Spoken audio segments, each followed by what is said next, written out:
Eu não posso abrir mão da saúde, da educação, da busca por pessoa humana desaparecida. É a redundância que nós temos que fazer nessa matéria. Meu nome é Maria Helena Gomes da Silva. Eu estou à procura do meu filho Elison Júnior Pereira Gonçalves, que ele está desaparecido. Ele desapareceu no dia 5 de janeiro de 2014. Meu nome é Maria Aparecida da Silva Sá. Estou procurando meu filho há 4 anos. Eu sou Maria Eugênia de Carvalho Silva. Estou à procura do meu filho Getúlio da Silva Júnior, o meu GG, que está desaparecido desde o dia 30 de novembro de 2014. Meu nome é Maria Nunes da Silva. Eu tenho uma filha desaparecida, a Daniele Brito Nunes. Ela desapareceu no ano de 2000. Ele saiu de casa junto com um colega. De lá não voltou mais para casa. Até agora, só esperança e nada. É viver a dor da incerteza e não saber o que fizeram com a minha filha. Meu nome é Ivanise Esperidião da Silva, tenho 57 anos, sou presidente e fundadora da Associação Mães da Sé. Esse trabalho, ele nasceu no dia 31 de março de 96, 3 meses após o desaparecimento da minha filha. Quando eu já tinha esgotado todas as buscas, eu acordei o pai dela. E aí eu disse para ele, nós temos que ir na delegacia registrar a ocorrência, que a Fabiana desapareceu. E a primeira coisa que eu ouvi do pai das minhas filhas foi que a culpa daquilo que estava acontecendo era minha. Porque se eu não tivesse inventado de trabalhar fora e de estudar, isso não teria acontecido. São Paulo tem o maior número de notícias do Brasil de desaparecimento por ano, são em média 25 mil notícias de desaparecimento por ano, então a gente imagina que seja muito mais tranquilo trabalhar num estado, por exemplo, como o Ceará, que teve no último ano 5 mil notícias. Os que mais desaparecem são os jovens adultos masculinos, com pico aos 15, mas que vão até 29 anos, isso nos preocupa muito.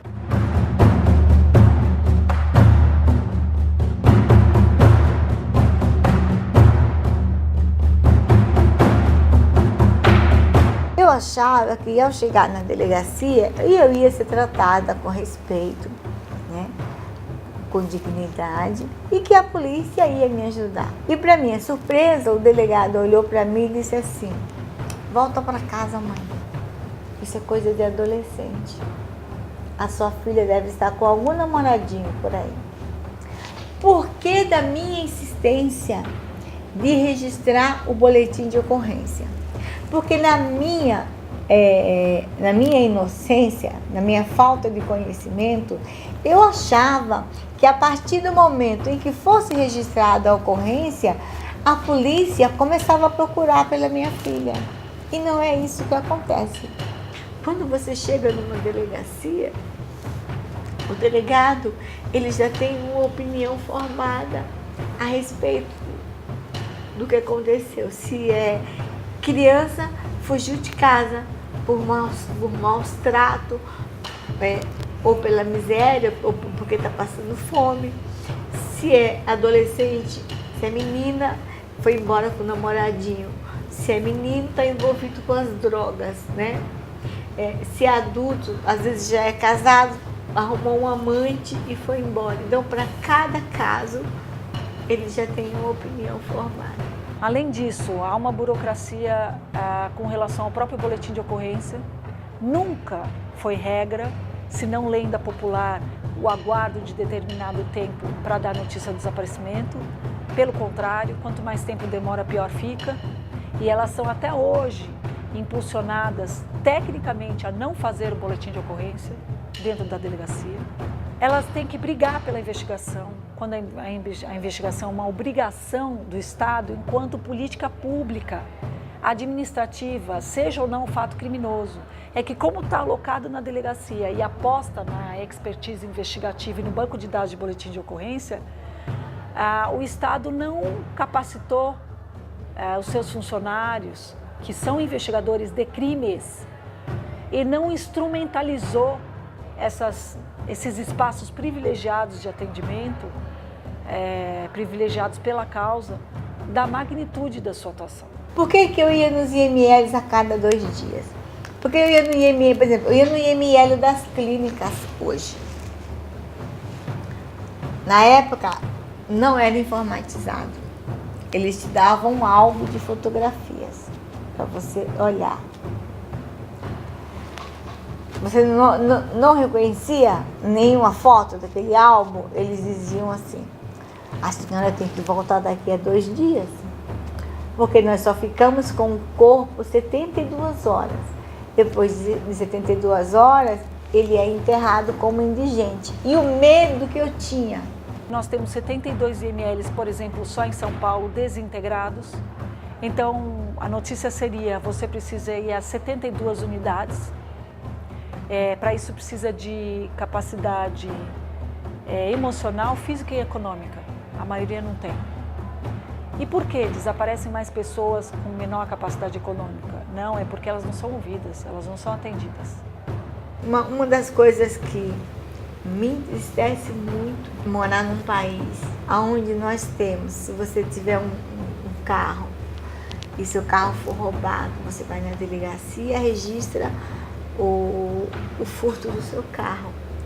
Existe um sistema que automaticamente aquela ocorrência, ela cai no sistema do Cadastro Nacional de Veículos Roubados.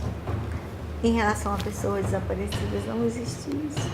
Pessoas se perdem ou são perdidas ou são não trabalhadas publicamente em hospitais, porque não podem se identificar ou porque estão desacompanhadas, em condição de impossibilidade também de identificação. Se o Estado está integrado com a Secretaria de Saúde e a Delegacia Especializada de Desaparecidos, isso aparece automaticamente, mas nós precisamos entrar definitivamente no estado da era digital e de investimento nessa área, principalmente nas causas humanas. Por que redesaparecimento? Esse termo criamos para falar, num artigo científico, sobre as pessoas que vinham sendo enterradas, inumadas na área de indigentes.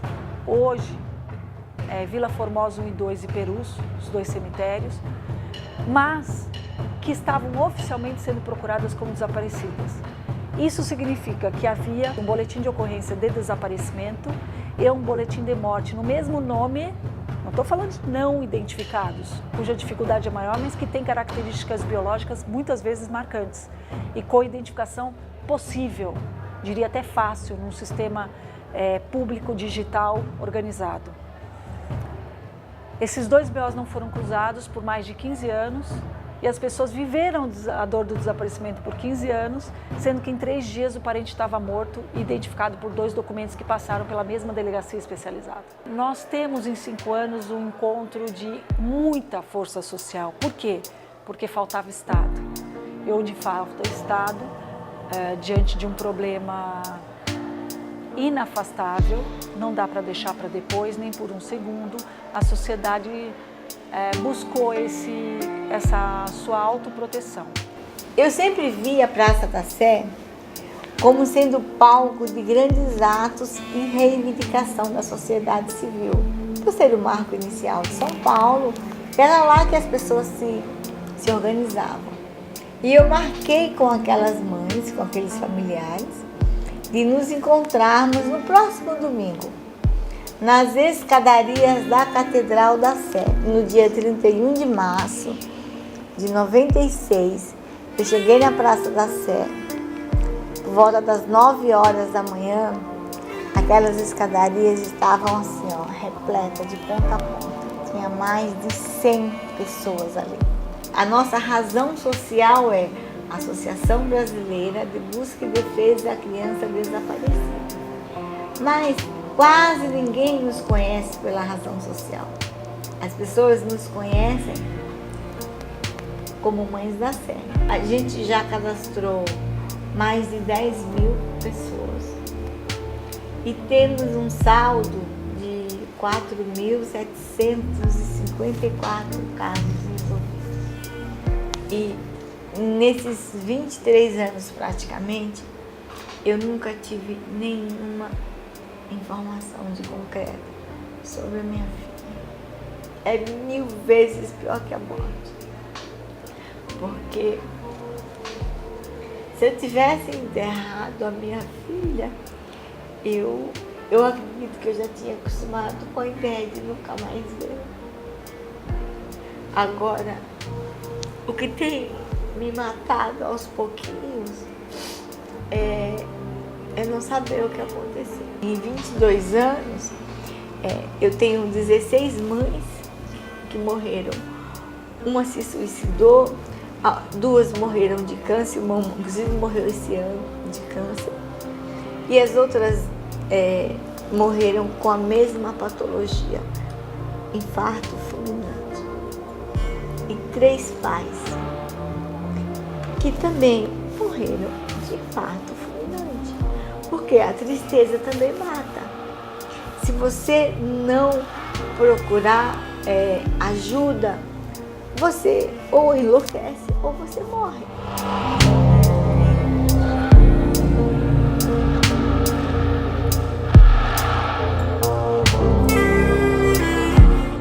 O PLID, em especial São Paulo, ele busca as narrativas de violações de direitos destas vítimas, que imediatamente são os próprios desaparecidos e seus familiares, para entender onde e por que falta política pública e cobrar o direito coletivo, porque essa é a função do Ministério Público. As narrativas foram inúmeras, tanto de falta de atenção investigativa, como de falta de acolhimento, respeito à dificuldade que se vive, que é pior do que a dor da morte nesse momento, porque ela é marcada pela incerteza e pela impossibilidade da ressignificação através do luto, e também pela cobrança, depois de uma tentativa de 4 anos de diálogo, de uma política pública específica, tanto municipais, como estadual e com integração nacional. E aí vem o Sinalide a cobrar que todos os ministérios públicos do Brasil consigam fazer o seu diagnóstico, que há 5 anos vem sendo trabalhados em São Paulo e há 9 no Rio de Janeiro, e que nós possamos, no mínimo nacionalmente, ter um número claro sobre o desaparecimento, as suas multicausas, né? E um enfrentamento sério, especialmente no desaparecimento forçado por tráfico de pessoas e por agentes do Estado ou contra o Estado nessa guerra social em que vivemos hoje. Agora, nós estamos numa fase, porque é muito recente o Sinalide, de colheita de dados, que tem que vir, não tem sido esponte própria, mas que tem que vir das secretarias de segurança. Aqui, a gente tem um psicólogo e uma assistente social.